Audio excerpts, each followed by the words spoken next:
नहीं, निश्चित तौर से ये हम सब लोग इंतज़ार कर रहे हैं कि जल्द से जल्द चुनाव की तारीख घोषित हो और पूरी पार्टी अपनी तैयारी के साथ खड़ी है और मजबूती के साथ उत्तर प्रदेश के अंदर चुनाव होगा और इंडिया गठबंधन जीतेगा निश्चित तौर से, क्योंकि आम जनता, आम लोग परेशान हैं, दुखी हैं, किसान, महिला, नौजवान, जहां 60-60 हज़ार सिपाहियों की भर्ती के लिए 50-50 लोग अप्लाई कर रहे हैं, वो भी पर्चा लीक हो रहा है।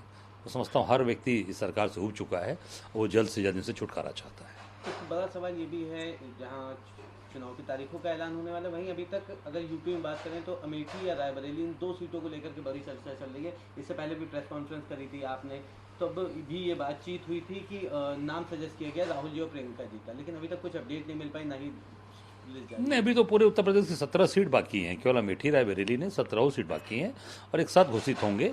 जहाँ तक मेरी जानकारी है कि वहाँ की जनता की डिमांड है, वहाँ के लोगों की डिमांड है, वहाँ पूरे रायबरेली और अमेठी के लोगों की डिमांड है कि वहाँ से गांधी परिवार का व्यक्ति लड़े, क्योंकि वो इन लोगों ने हमेशा वहाँ पे जनता का विश्वास जीता है, काम किया है।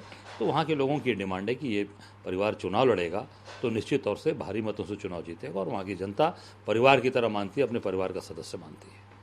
चुनाव बॉन्ड संख्या का खुलासा नहीं करने पर एसबीआई को सुप्रीम कोर्ट ने नोटिस जारी किया है, साथ ही साथ फटकार भी लगाई। किस तरह से देखते हैं, क्या वजह लगती है जो ये बार बार आप देखिए, पहले तो इन्होंने समय मांगा एसबीआई ने कि हमें जून तक का समय दिया जाए, जून तक मांगा था ना कि जून तक दिया जाए, क्योंकि अप्रैल मई में चुनाव खत्म हो जाएंगे, उसके बाद ये जो करेंगे। फिर अभी अधूरी जानकारी क्यों दिया? जो समय जिस टाइम वो है, महीना साल है, वो पूरा का पूरी तरीके से, जहाँ तक मेरी जानकारी है, उसमें जो बॉन्ड है वो सरकार के पूरी तरीके से सरकार ने उसमें जो है पूरा लिया है, सरकार को पैसे मिले हैं। तो जहाँ तक मेरी जानकारी है कि वो पूरी तरीके से सरकार की कमियों को छिपाना चाहता है एसबीआई, इस नाते वो पूरी जानकारी नहीं दे रहा है। मैं माननीय सर्वोच्च न्यायालय को धन्यवाद देना चाहूँगा कि ये सारी चीज़ों को आम जनता, देश की जनता के सामने सारी चीज़ों को लेकर आ रही है और निश्चित तौर से ये जो चुनावी बॉन्ड है, ये सबसे बड़ा घोटाला देश का, जैसे राहुल जी ने कहा था, वो निश्चित तौर से होने वाला है।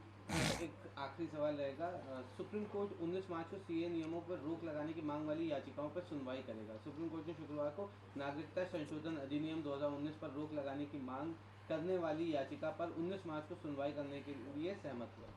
नहीं, देखिए, ऐसा है कि ये, मैं तो निश्चित तौर से माननीय उच्चतम न्यायालय इसको देखेगा, पर मैं ये कहना चाहूँगा कि ये जो पूरी जो व्यवस्था जो चल रही है इस तरीके की, जो कि अब 2019 में ये कानून बना, तो 2019 में न लागू करके 2024 में आप लागू कर रहे हो, ये पूरी तरीके से चुनावी जुमला, मैं कहूँ चुनावी ध्रुवीकरण, ये सारी चीज़ें चल रही हैं और आम जनता इन सब चीज़ों को समझ चुकी है कि केवल और केवल ध्रुवीकरण की राजनीति हो रही है और इसे हमें कोई इससे लाभ नहीं होने वाला, कोई फायदा नहीं होने वाला। भारतीय जनता पार्टी का लेकिन लगातार ये कहना है कि जिस तरह से सीए लागू होगा, इससे पश्चिम बांग्लादेश, पाकिस्तान में जो अल्पसंख्यक लोग हैं उनको एक बड़ा सहारा मिलेगा, वो वहाँ पर बड़ा प्रताड़ना झेलेंगे। भाई, अभी जो देश के अंदर हैं उनको आप जो आज यहाँ हैं वो खुश हैं क्या?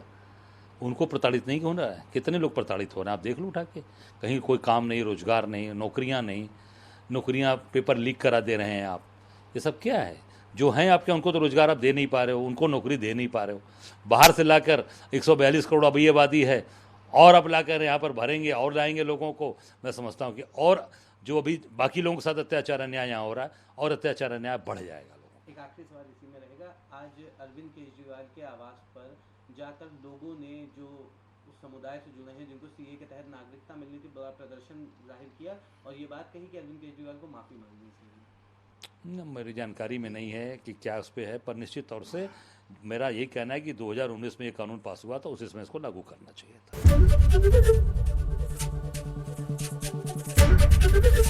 एबीपी गंगा, खबर आपकी, जुबान आपकी।